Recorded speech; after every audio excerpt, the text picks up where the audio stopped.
Okay, welcome everybody to this event looking back over 50 years of homeless legislation and policy in the UK. We're here because it's sort of a triple milestone for many of our organisations. So my name's Kate Webb and I'm in the policy team with Shelter England, and it's of course Shelter's 50th anniversary this year. So this is one of a series of events where we're going to be kind of looking back over the past 50 years.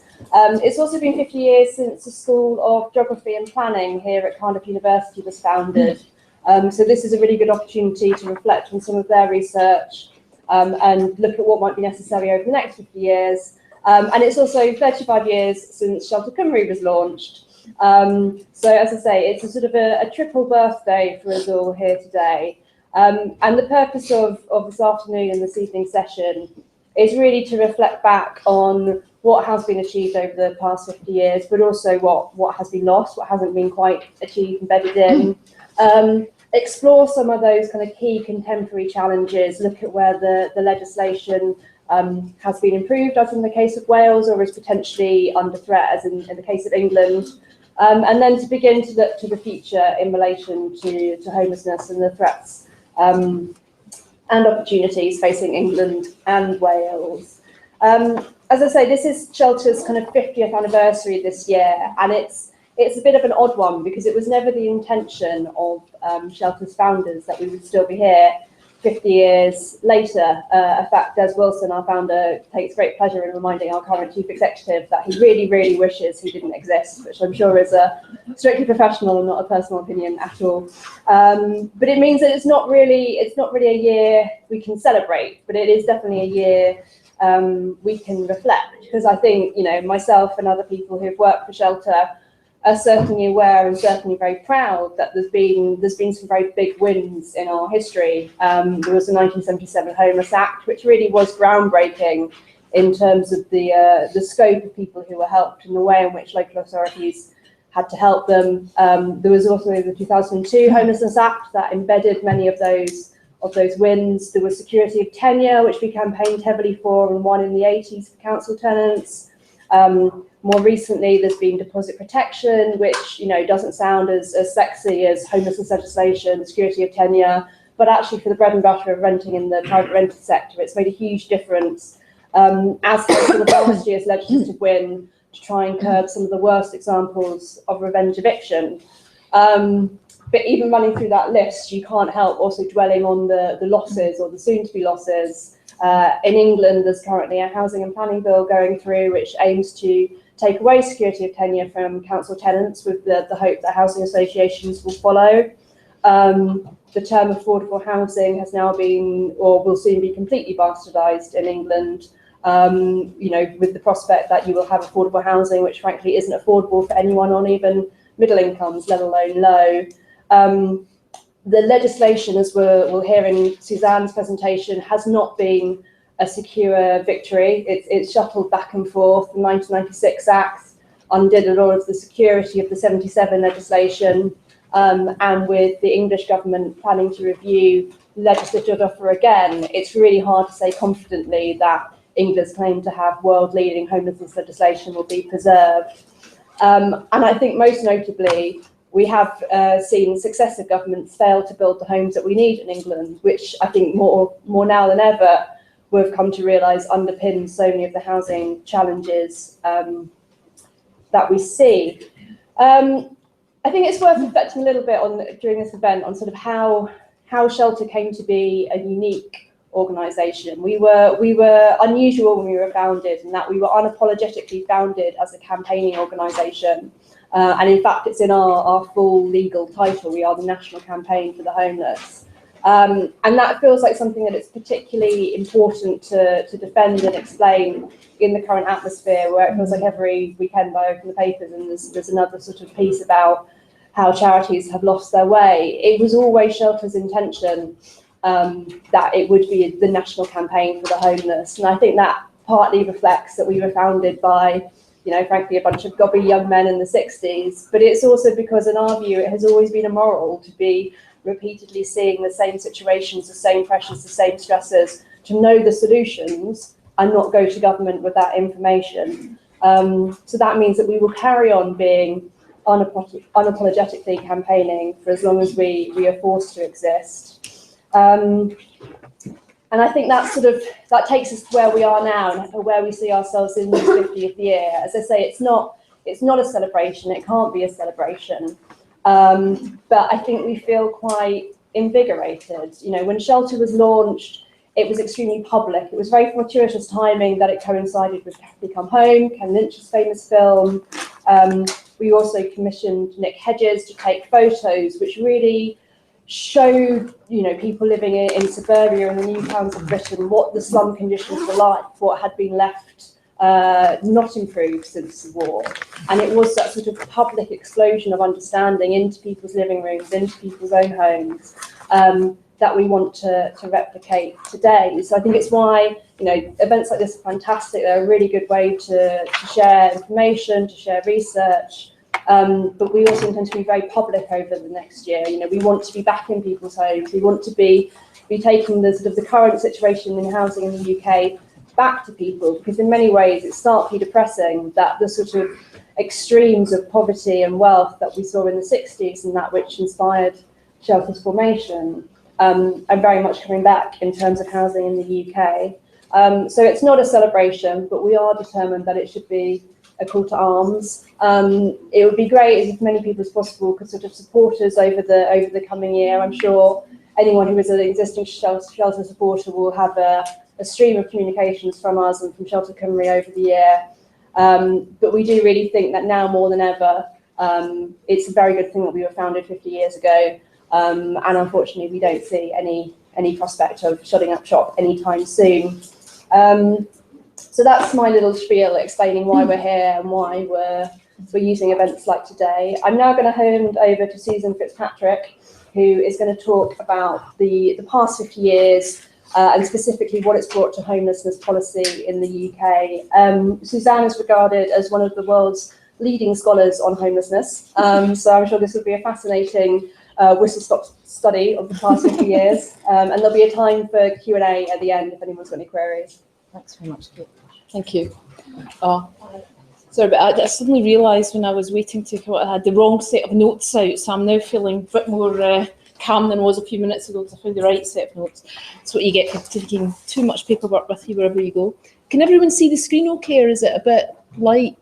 Is it all right? Hopefully that's... It'd be better if we had the lights on. Yeah, do you think, would people be able to see? Because I know the... Is that a bit better? Yeah, thank you.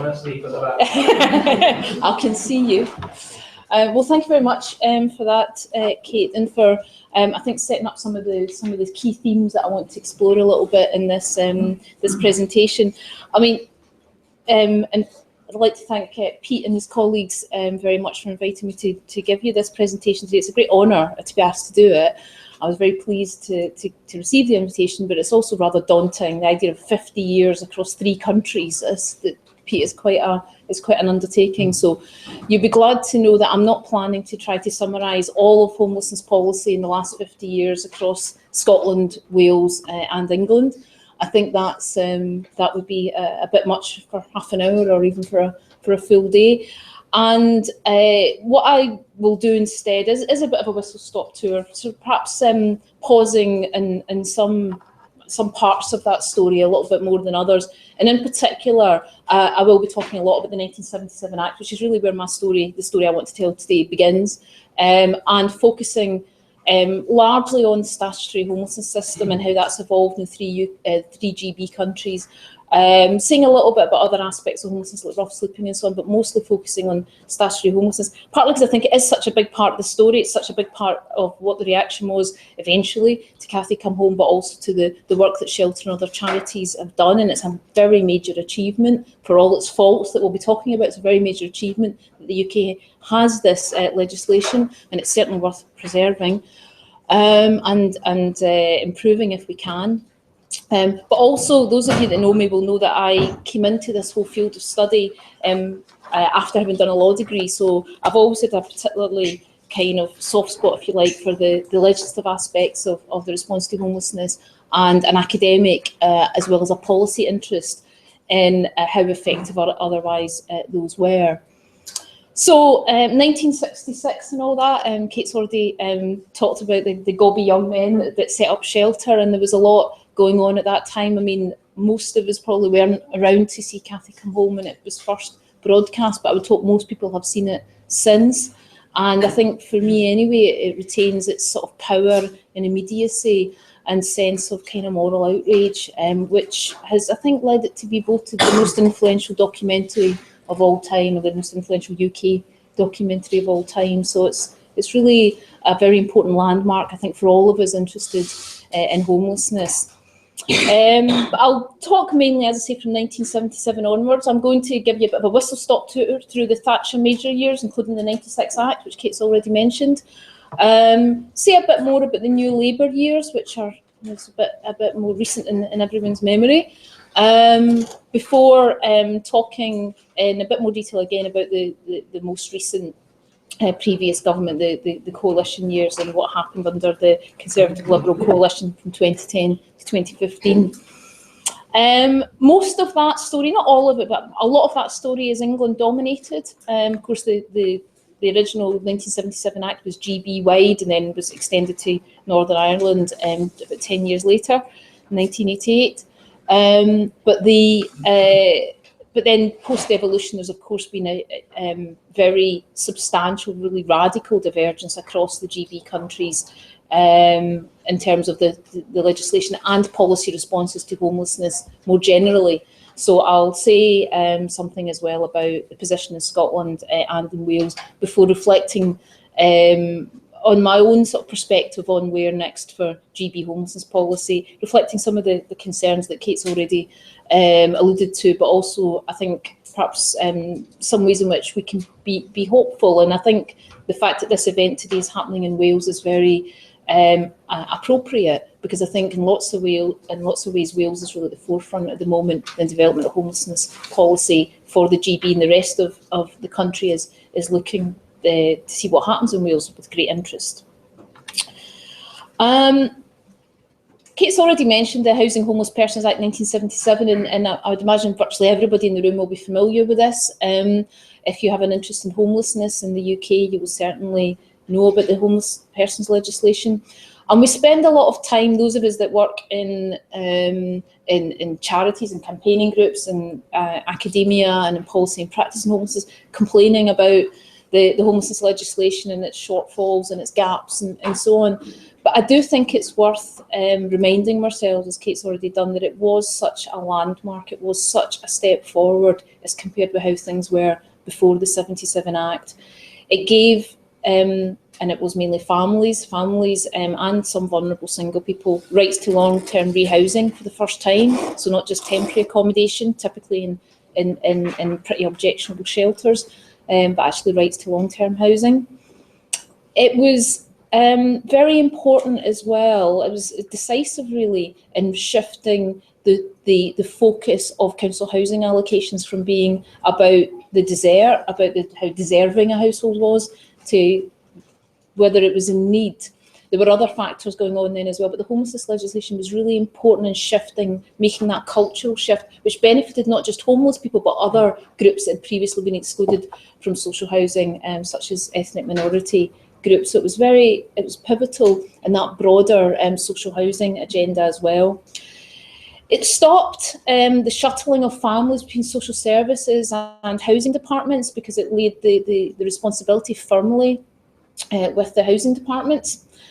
And it was and remains internationally unique, both in terms of the wide definition of homelessness that there is in the legislation. I mean, very often colleagues from abroad, I think, are quite taken aback that when we talk about homelessness in terms of statutory homelessness in the UK, what we mean is people who don't have accommodation in which it is reasonable for them to live together with their families. So it's a much broader definition than the sort of literal forms of homelessness that are often meant in other countries, people sleeping rougher in shelters and so on. Of course, there are then restrictions on who within that broad definition are entitled to assistance, particularly material assistance with rehousing. But the definition itself, the concept of what we mean by homelessness is very broad.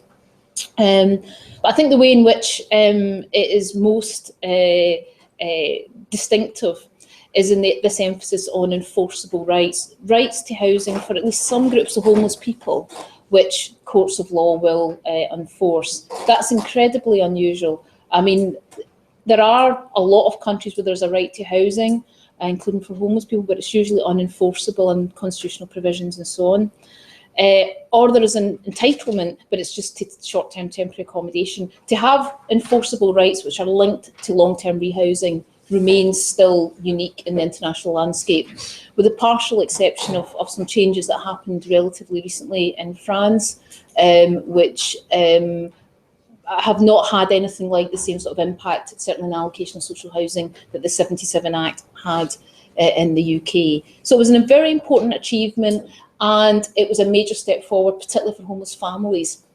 But there were some very significant drawbacks, shortfalls. Some suffered amendment on its passage through Parliament, and the most significant aspect of that was that single people were largely excluded from material assistance under the legislation. They did not have the rights to rehousing which were given to families with children. This point can be overstated. There were always some single people assisted through the homelessness legislation. There was always a proportion of homelessness acceptances that were single people. Those were always higher, much higher in Scotland than they were in England. I mean, going on for about half of all homelessness acceptances in Scotland, even before changes in the legislation that I'll go on to talk about. But certainly the majority, we would say, of single people were not assisted under the homelessness legislation. And also the other thing which was a big factor for families and others who were given the maximum assistance, you know, who were entitled to rehousing, was the quality of the housing offers that they received. The infamous one offer only policies for homeless households meant that they quite often had offers of housing which were inferior to those that people going through the normal social housing waiting list got. So there was certainly some drawbacks, but it was a big step forward.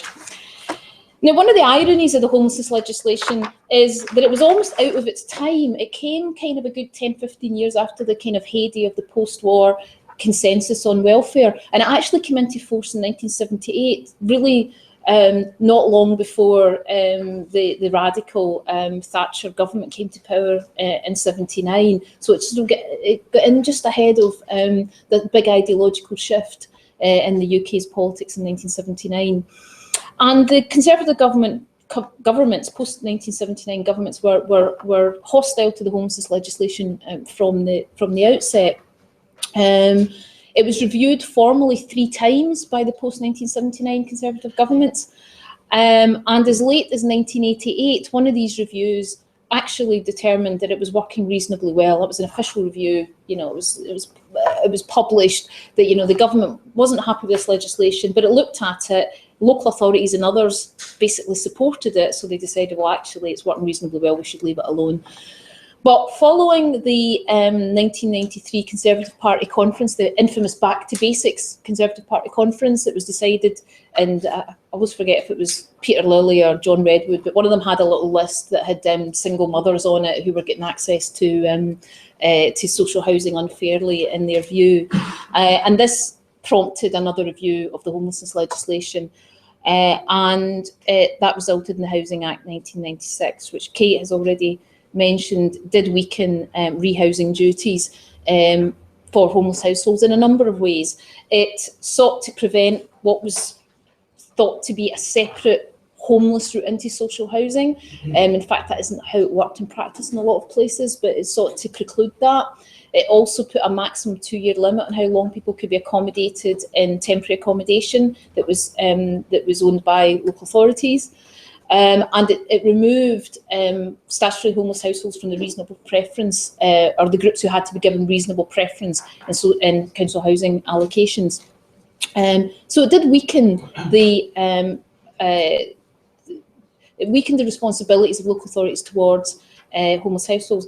But in fact, the practical impact of the 96 Act was actually fairly limited.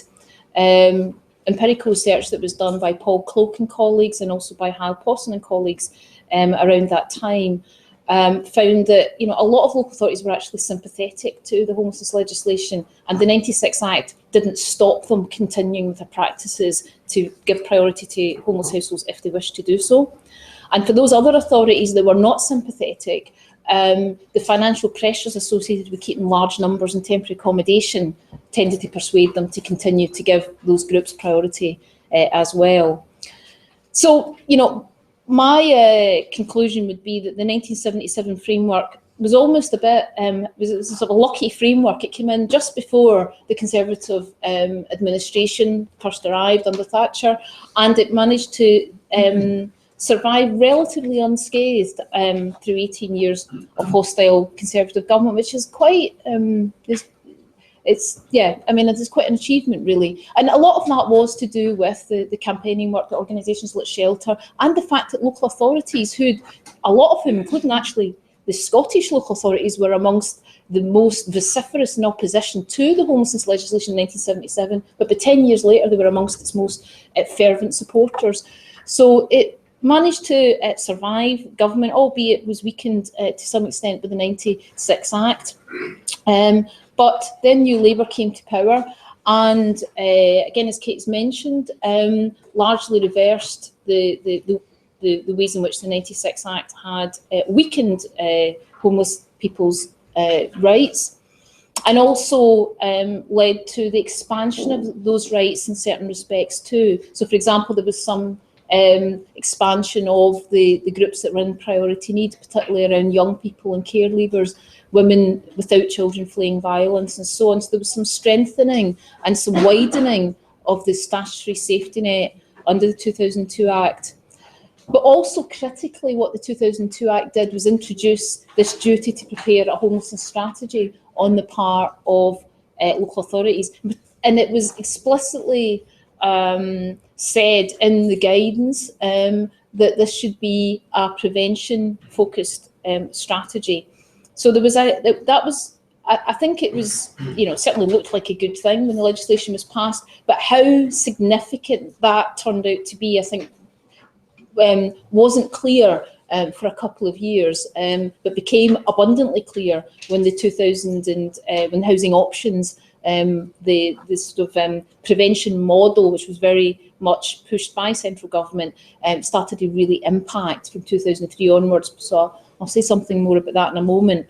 But one of the things to bear in mind in thinking about how New Labour handled homelessness and some of the policy decisions that it made was how difficult some of the context was in the early 2000s around homelessness.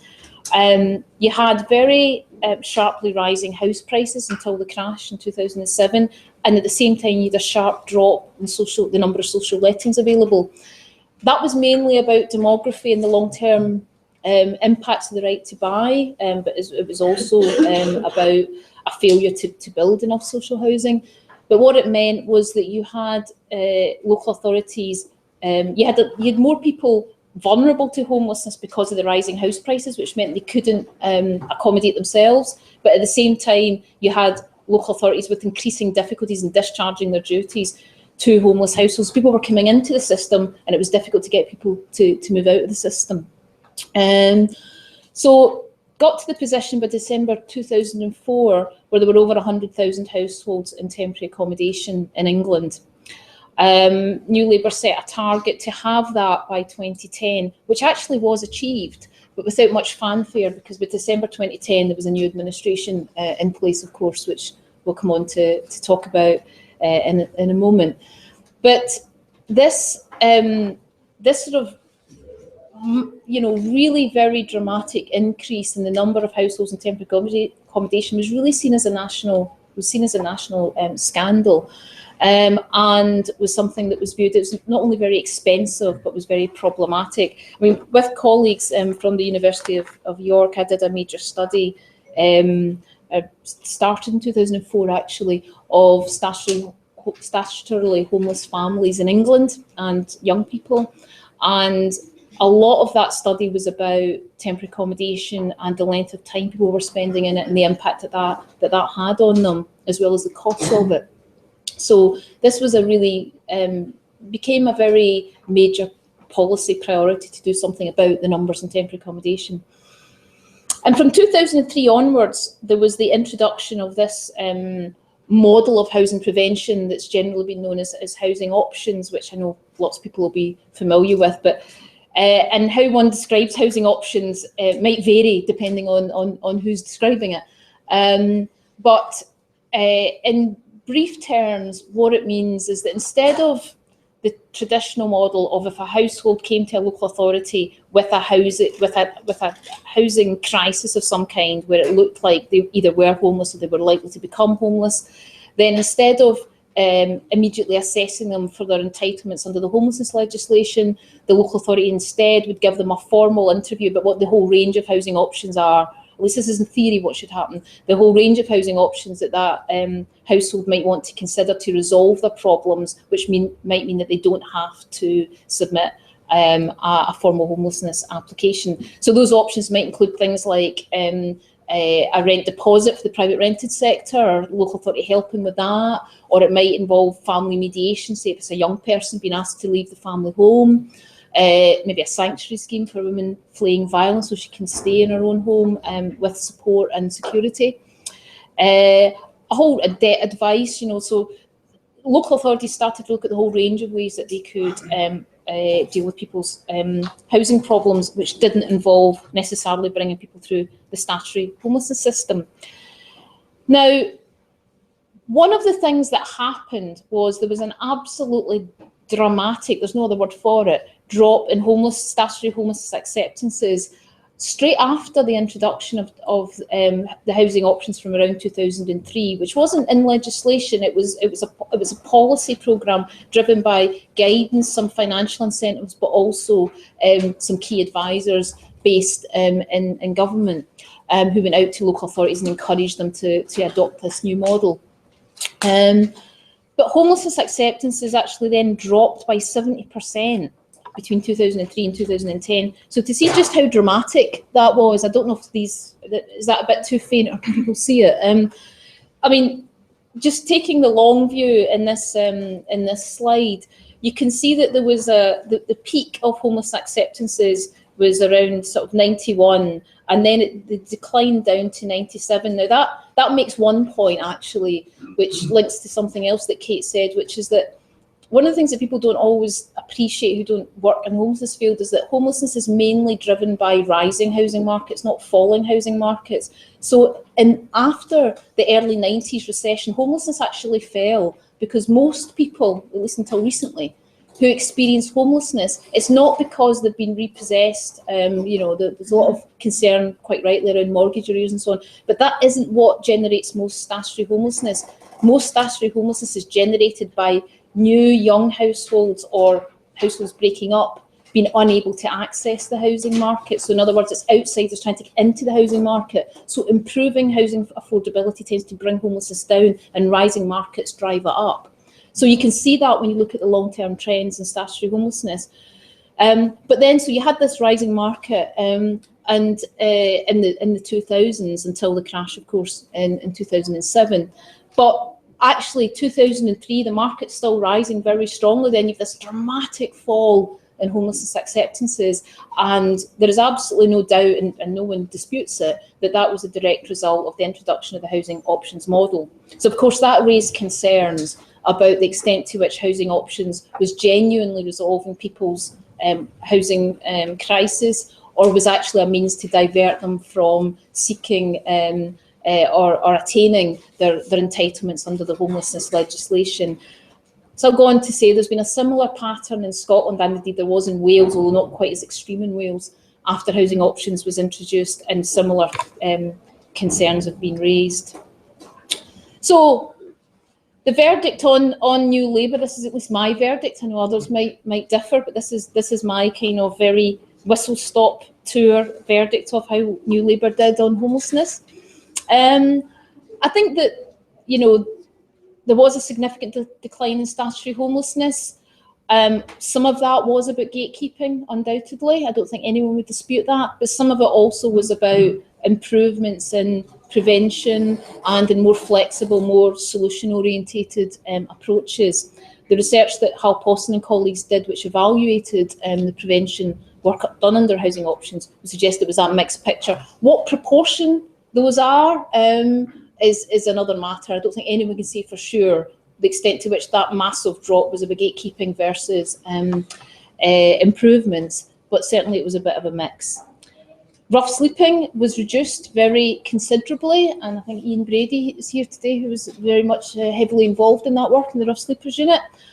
Some of the enforcement measures that were used as part of that were controversial and remain so. There's a big debate within the homelessness sector, which a number of people here, including Sarah Johnson, my colleague, have contributed to.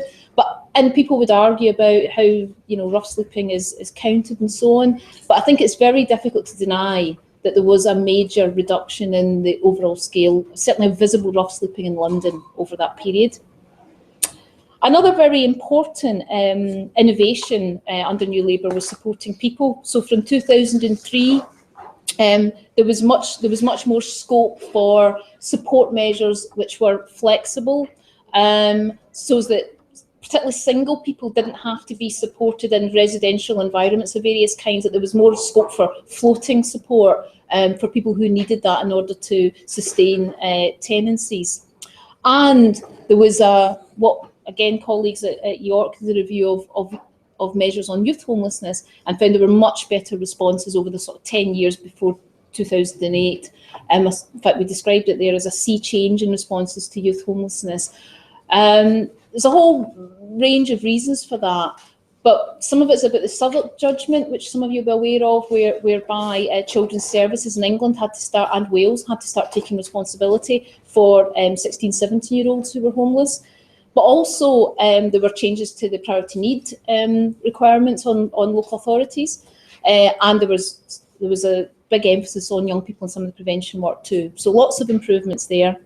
The negatives, well, very acute shortages of housing in London and the south, which of course is a theme that continues. Very long periods people were spending in temporary accommodation. Single people remained outside the statutory safety net, and the big advance that had been made with the supporting people funding stream becoming available was undermined to quite a large extent, we found later, by the unring fencing of it. In other words, local authorities could use that money for other purposes from 2009 onwards, and it meant there was less money spent on supporting single homeless people.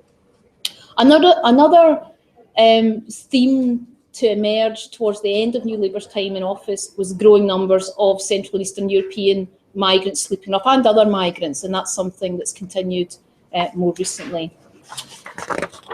Moving on to the coalition years, I mean,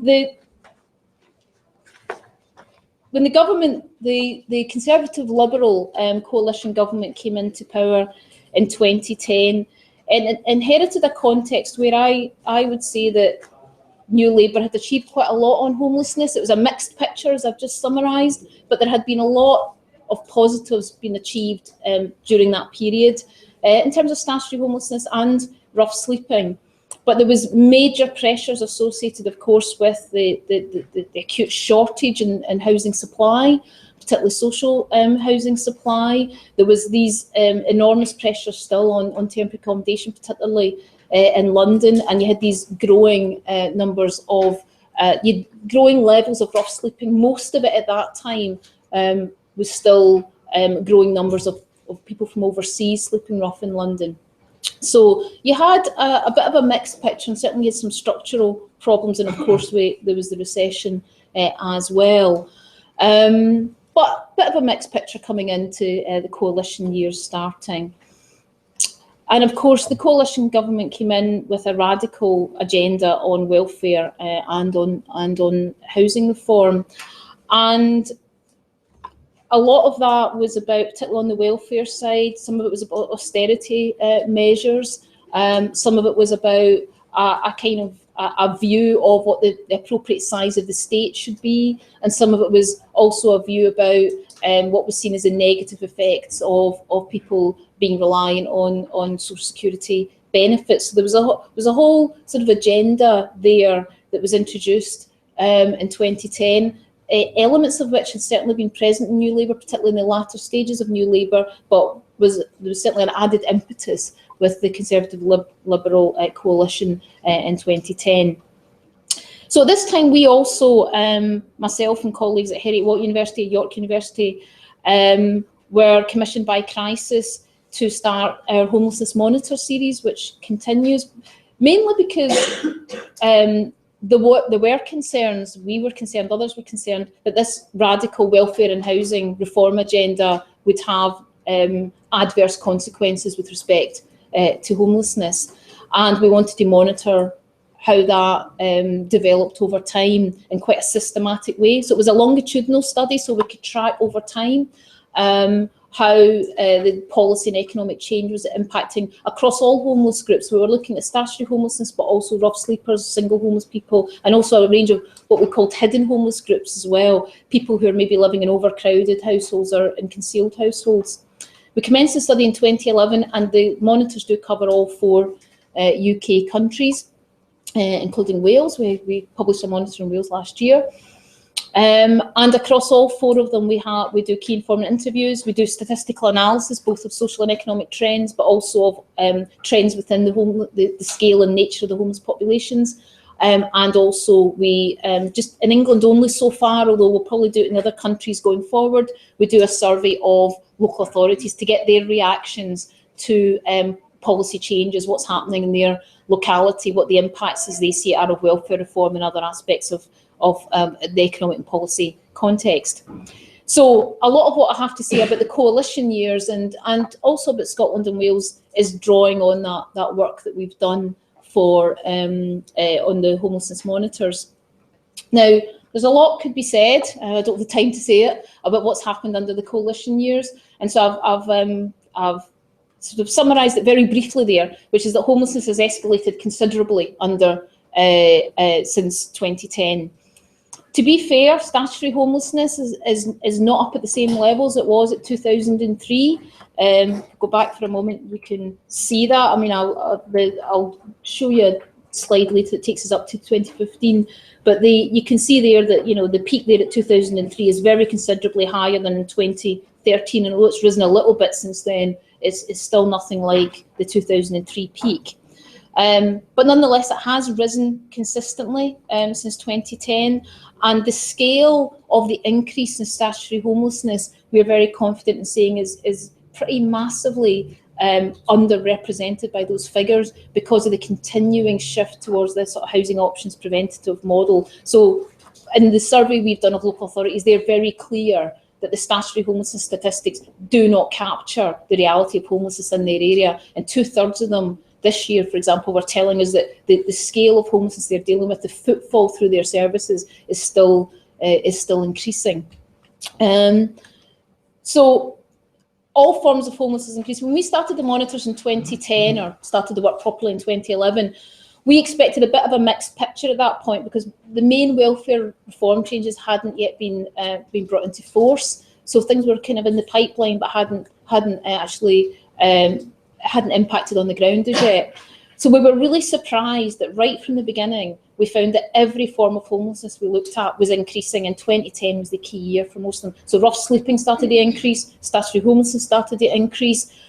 A lot of the forms of hidden homelessness had a longer time span. They'd been increasing from the early 2000s, things like overcrowding and concealed households, but that sharpened from 2010 onwards as well. So there's a very consistent picture of homelessness kind of declining or staying relatively steady to this very sharp, around sort of the end of around 2008, 2009, to this very sharp increase starting from 2010 onwards.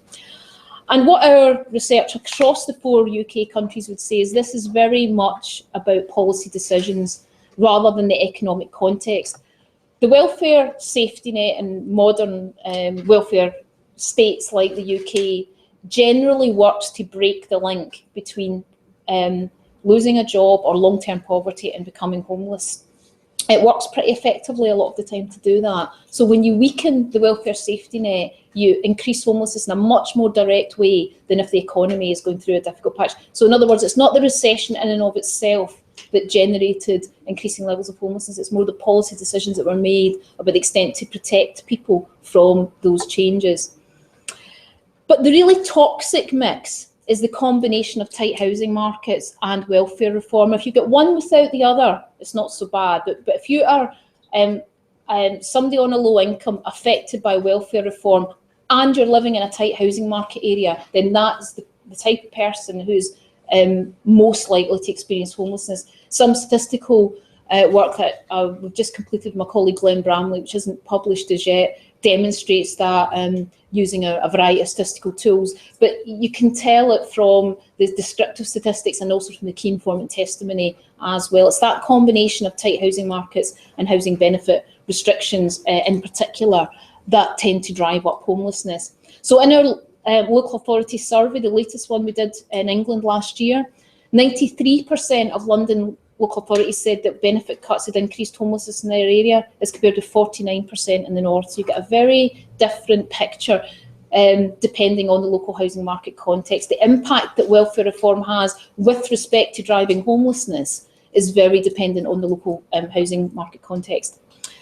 And the importance of rising housing markets and driving homelessness up, I think, is probably best demonstrated by the increasing importance of the ending of private sector tenancies as a cause of homelessness. When we started the Monitor series around 2010-11, the ending of private assured short-hold tenancies was about, I think, 12-13% of all homeless acceptances. It's up now at 29, 30, 31%, and it's 39% in London. It's the single biggest cause. And in absolute numbers, to look at it that way, it's risen from 4,600 cases 5 years ago to 16,000 cases in the most recent financial year.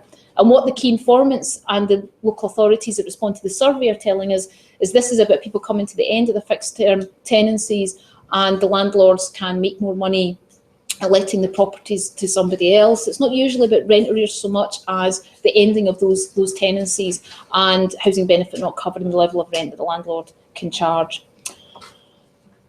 So a lot of this is about welfare reform. There's not time to go into all the different aspects of welfare reform that are a problem, but the housing benefit aspects of it, the restrictions in local housing allowance and the impact they're having in London and the south, and the shared accommodation rate and the impact that's having on under 35s across the country. The benefit cap, and particularly the impact that's going to have as the benefit cap is lowered going forward, again, mostly in London and the south. Well, the most acute impacts are London and the south, but with the lowering of the benefit cap, the geographical spread of people affected with 3+ children in their household is going to be that much greater. And also benefit sanctions, particularly for single people and rough sleepers. All of these things are having a major impact on homelessness, but the nature of that impact differs between household types and differs between different parts of the country. But there's something else going on in amongst all of welfare reform and housing markets. It's those specific aspects of policy development over the last 20 years or so, which have been largely very progressive around better interventions for single homeless people. They haven't been brought into the statutory safety net, at least not in England. But there has been non-statutory support through supporting people that's been very valuable. Since 2010, the amount of money that local authorities are spending on supporting people in general, and single homeless people are a big part of that, has been slashed by 56%, up to 80% or even higher in some areas. So you've had a massive sort of reversal on the protection that single people have there. Just in case anyone doesn't believe me about homelessness rising from 2010, this is rough sleeping in London because that's where we've got the most robust statistics, but the national estimates, which are nowhere near as robust, tell a broadly similar story. You can see there, hopefully, that's the bottom, the blue part is Central Eastern European rough sleepers, and the green at the top is UK. And you can see that up until about 2010, the increase was largely driven by Central and Eastern European migrants sleeping rough, and that's still the fastest growing group. But since about 2010, you've also had some of that growth has been about increasing numbers of UK nationals sleeping rough in London as well. Just to reinforce the point about the regional diversity and what's happened since 2010, in fact, in the north of England, the numbers accepted as statutory homeless are still about 10% lower than they were in the National Nadir in 2010. So statutory homelessness has actually continued to decline, quite gently, but continues to decline in the north of England. I think some of that's about the fact that some of the more kind of aggressive housing options and prevention models were introduced a bit later in the north than they were in the south, and therefore that's still some of that probably feeding through. But in London, in contrast, there's been an 85% increase in the scale of statutory homelessness since 2010. So you've got these hugely divergent regional patterns, which are about the combination of housing markets and welfare reform. That should say Scotland at the top. For some reason, it's cut off. I think that's been all the titles are all cut off at the top there. Apologies for that. We just noticed. But anyway, this slide, we're moving on to Scotland. That's me done with England for now. Since devolution, there's been, of course, very important changes in both Scotland and Wales. I know many of you will know something about what's happened in Scotland, and you'll probably know the key thing, which is that the priority need criterion was abolished in 2012. And basically what that means, and it was gradually, the people who had priority need and therefore were entitled to be rehoused by local authorities was gradually extended from 2003 onwards to, it was eventually abolished in 2012. And what that means is virtually everybody who's homeless in Scotland, who's eligible and homeless, is entitled to permanent rehousing. And the term that's used in the legislation in Scotland is permanent. You might think this would lead to an increase in statutory homelessness acceptances, and it did, but only initially. I'll show you this graph here. I mean, they rose a little bit in the early 2000s. It was from 2003 onwards we had this extension of priority need, but actually it started to kind of bottom out around 2005 and 5-6, and that big decline you see is the introduction of housing options in Scotland. So a very similar picture to in England. But while the sort of ending of discrimination against single people was very broadly welcomed in Scotland, and I know sometimes outside of Scotland the question is raised about, you know, was it the right thing to do? Was the abolition of priority need a good thing? And of course their views differ to some extent. But I would say, based on range of work that I've done in Scotland and also on the homelessness monitors, there is a very broad consensus in Scotland that it was the right thing to do. It's brought about a cultural change, which means that single people get a much better deal than they did before when they apply or they approach local authorities for help. But it did have major challenges. Use of temporary accommodation almost trebled in the 10 years to 2011, and you got to the point where approaching half of all social housing lets were to statutory homeless households. Something had to give. And so housing options was introduced in Scotland from 2010. Similar to the position in England, the principles of this were endorsed. The idea of having a more flexible, more people-orientated approach was very welcome. More person-orientated approach was very welcome, but controversy over the relationship with statutory entitlements. And you can see with this very dramatic drop-off, I mean, in Aberdeen, I think the number of statutory homeless acceptances reduced by 50% in 1 year when housing options was introduced. So clearly some question marks raised in Scotland as well about whether some of this is about gatekeeping and people being denied their statutory entitlements. I'll put this slide in just because I like it, and we have good data in Scotland on this, which we don't have elsewhere in the UK. It's just really to prove the point that we're not all in this together at all.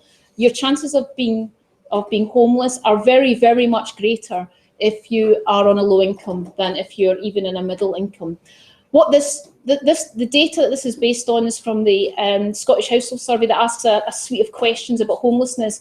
We don't have this data anywhere else in the United Kingdom. There is some similar questions in the much smaller Poverty and Social Exclusion Survey that does cover the UK. But in Scotland, we have some very detailed data on people's experiences of homelessness that's completely independent of the statutory homelessness system. It's completely independent of whether people have approached anybody for help with their homelessness. It's based on the household survey. And what you see there is an extremely sharp gradient between your current income level and whether you've ever experienced homelessness, which is in the blue, and whether you've experienced homelessness in the last 2 years, which is in the green. So you can see once you're an income over 20,000 a year, a household income over 20,000 a year, your chances of experiencing homelessness are really pretty small. If you've got an income that's below 6,000 or between 6,000 and 10,000, your chances are really, very considerably higher. So this idea that we're all 2 paychecks away from homelessness, I'm afraid, isn't true. It depends what size those paychecks are. It makes really a fundamental difference to your chances of becoming homeless. And I know sometimes it's a story that we like to tell. We're all in this together and it's all sort of solidaristic and so on. But the fact is, homelessness is loaded very heavily on the poorest households. And I know we're going to speak a lot the rest of today about Wales, so I won't, running out of time as well, and I don't want to dwell on this too much because I know I'll be telling people that probably know more about it than me. But I think that the key point I want to make about the Housing Wales Act and the emphasis on prevention that's came through from the Housing Wales Act, which I imagine most of you will be aware of, but the fundamental change that the Housing Wales Act 2014 made was to bring that statutory duty right up front. So there's this very strong duty to try to prevent homelessness for all households, regardless of priority need and intentionality, and to offer meaningful assistance in alleviating the homelessness, again, blind to priority need and whether someone's intentionally homeless in inverted commas. The idea is that the local authority should take reasonable steps to resolve either the threat of homelessness or the actual homelessness of all types of households. It's very early days with this new legislation. It only came into force in April 2015. But when we did the Homelessness Monitor for Wales last year, we found there was a great deal of goodwill, a sense of a positive culture change around it.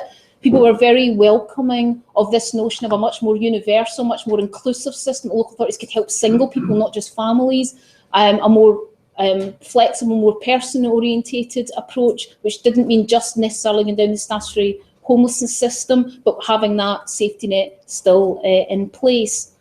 The first quarter statistics about the homelessness, this new system in Wales, look encouraging in that there seems to be quite high levels of prevention being achieved, and the numbers accepted as being statutory homeless who've been through the prevention and the relief stages and nonetheless have to still be accepted as statutory homeless and dealt with in that way. Those numbers have decreased.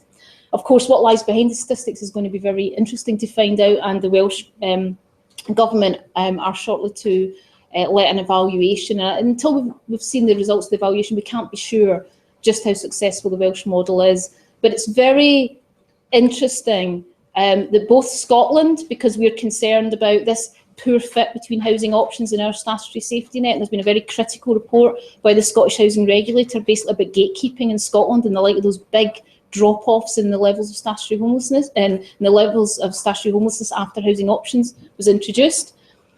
Possibility Scotland might look at its legislation again. And in England, as Kate mentioned, there is also, I think, some discussion about whether the Welsh model might be a useful way forward in England as well. And certainly in our local authority survey this year, a majority of English local authorities were interested in looking at the Welsh model, that stronger preventative model, but also I think crucially a model which enables some substantive help, some substantive entitlements to be given to single people.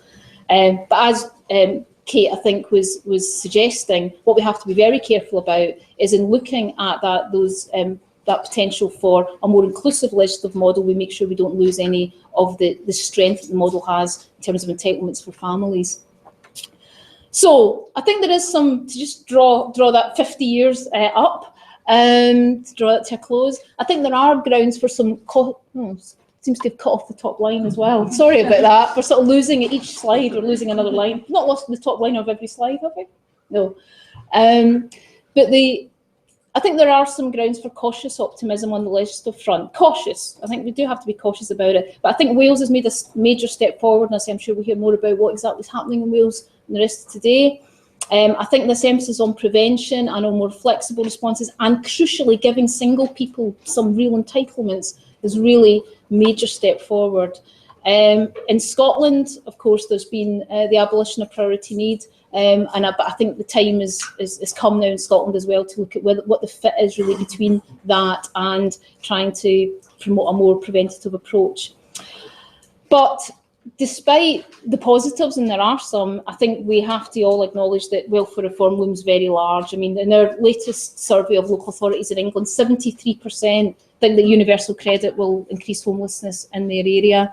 That's largely about direct payments and concerns about rent arrears, but it's also about other aspects of universal credit and some of the cuts which are now being introduced, further cuts in levels of benefits have been introduced through universal credit.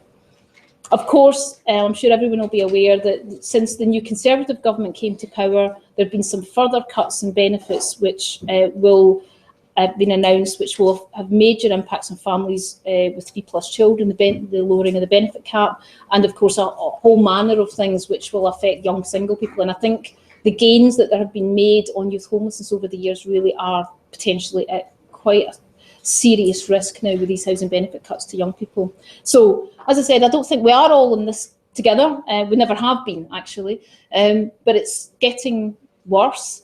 And for all we can do specifically on the homelessness legislation front, and it's important that we do have that safety net in place and we strengthen it, we preserve it and we strengthen it across all 3 GB countries. We also have to... Thank you, Suzanne. That was a fantastic overview, although I'm not going to tell our press team that we're not all in this together. We write every campaign. I know, I was a little bit of shelter, you probably gathered that. Unfortunately, we've run out of time for questions, but we are going to be revisiting a lot of these themes in the presentation later today, so we should be able to pick up any queries that people have.